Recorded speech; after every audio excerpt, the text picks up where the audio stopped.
자, 안녕하십니까, 사리지마입니다. 자, 오늘은 대파 정체벌레 한번 알아보겠습니다. 우선 대파를 보면 이렇게 흠집이 보이죠. 제피 곰팡이병하고도 좀 헷갈릴 수 있는데 이런 하얀 흠집들이 막 나 있는 게 원인이 뭔지 모르는 분도 많이 계세요. 이제 결론부터 말씀드리면 총체벌레입니다. 파총체벌레. 파총체벌레는 굉장히 이제 주변 다른 작물들에도 많이 해를 주고요. 바이러스도 옮깁니다. 그와 더불어서 이 화훼 농가에서 키우는 관상용으로 쓰는 그런 식물들에 아주 막대한 피해가 옵니다.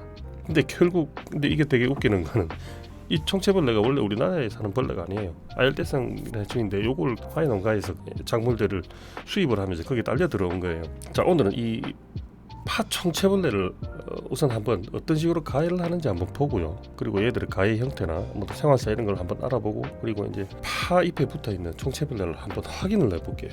현미경부터 한번 보겠습니다.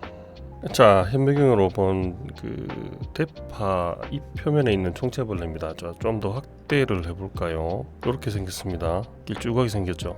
얘들은 굳힘이 없어요. 그래서 주둥이로 파 표면을 긁어요. 긁어서 그 상처에서 수액 진액이 이제 나오면 그걸 섭취를 하는 애들입니다. 이게 이렇게 보면 굉장히 커 보이지만 눈으로는 잘 안 보입니다. 그래서 파를 보면 보통 이게 이제 그 제피 곰팡이병이나 이런 거하고 오해를 하는 분도 계시더라고요. 자, 이게 총체벌레고요. 굉장히 동작이 빠르죠. 그래서 방제도 사실 그 좀 힘들기도 하고요. 이 성충이 되면 톡톡 뛰기도 해요. 그래서 이동성이 굉장히 좋습니다. 자, 이렇게 총체벌레를 한번 봤고요. 얘들이 생활사가 그렇게 길질 않아요. 보통 파총체벌레가 태어나서 죽을 때까지가 불과 한 30일 정도? 그렇게 해서 얘들이 최초 태어나서 성충이 될 때까지 땅에 한번 들어갔다 나와야 돼요. 그래서 파총체벌레를 우리가 약을 치게 되면 밀도가 잘 줄어들지 않는 이유가, 지상부에 있는 애들은 어느 정도 밀도가 줄어드는데 그 후에 땅 밑에 있던 애들이 다시 이제 지상으로 올라오게 되면 밀도가 다시 늘어난단 말이죠. 그래서 파총체벌레를 방지하기 위한 가장 기본은 적용 약제를 가지고 3일에 한 번 정도씩 해서 3번 정도를 연달아 뿌리게 되면 애들 생활사에서 땅에 들어갔던 놈이 나오는 기간하고 딱 겹치게 돼요. 그래서 위에 지상부에 있던 애들, 그리고 이제 지하부에 있던 애들까지 다 잡아야 밀도가 확실하게 떨어집니다. 물론 그렇게 해도 외부에서 워낙 잘 유입이 되고 이동을 잘하는 벌레이기 때문에 방제가 굉장히 힘든 벌레 중에 하나예요. 자, 이제 이걸 잡아야 되겠죠. 근데 어떻게 잡느냐? 총체벌레는 일반적인 약으로 잘 방제가 안 되고요. 지금 가장 많이 쓰이는 약이 브룩사메타마이드라고 캡틴이라는 약이에요. 굉장히 많이 쓰죠.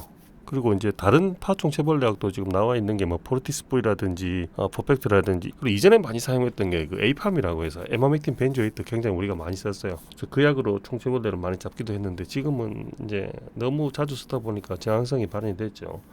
그래서 우리가 이 파총체벌레를 잡을 때는 동일한 약제를 가지고 3일에 한 번씩 3번에 치는 것보다는 작용 기작을 달리해서 그거를 3번을 3일 간격으로 연달아서 칠 때 가장 방제가를 높일 수가 있어요. 그리고 벌레의 그 표면, 이 기틴질이나 이런 걸 뚫고 들어가려 그러면 아무래도 침투제가 사용이 되면 더 좋겠죠. 그런 보조제들도 쓰시면 방제가를 높이는 데 도움이 됩니다. 자, 이제 한번 간단하게 정리를 해볼게요.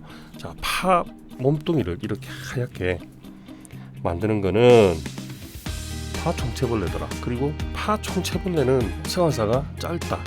수명이 길어야 한 달인데 한 달 기간 중에 일부 기간은 땅속에 들어갔다 나와야 된다.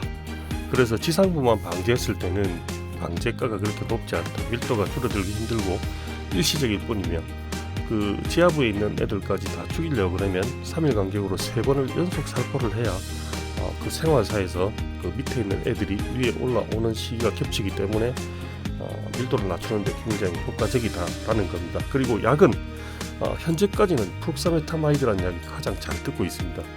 꽃에도 많이 씁니다. 캡틴이라는 약이고, 이 캡틴이라는 약의 장점이 뭐냐면 총체벌레가 됩니다. 자, 그리고 담배나방이 됩니다. 그리고 그 응애가 돼요. 참은지 응애. 그리고 노린재가 돼요. 고추의 주요 해충들입니다. 프록사메타마이드, 캡틴을 치면 노린재하고 참은지 응애, 담배나방, 이 총체벌레까지 되는데 캡틴 외에도 이제 그 동방아골에서 나오는 퍼펙트라든지 아니면 그 포르티스포이라는 약도 있습니다. 교살포로 해서 3일에 한 번씩 3번 생활사를 고려해서 그렇게 치는 게 가장 방제가가 높아요. 어느 한 약제가 약효가 좋다고 해서 그것만 계속 사용하게 되면 저항성이 문제가 될 때가 있어요. 자, 그래서 오늘은 총체벌레가 파를 어떻게 가해하는지에 대해서 설명을 드리고, 그런 총체벌레를 어떤 약으로 잡는지에 대해서 짧게 설명을 드렸습니다. 감사합니다. 사리스마였습니다.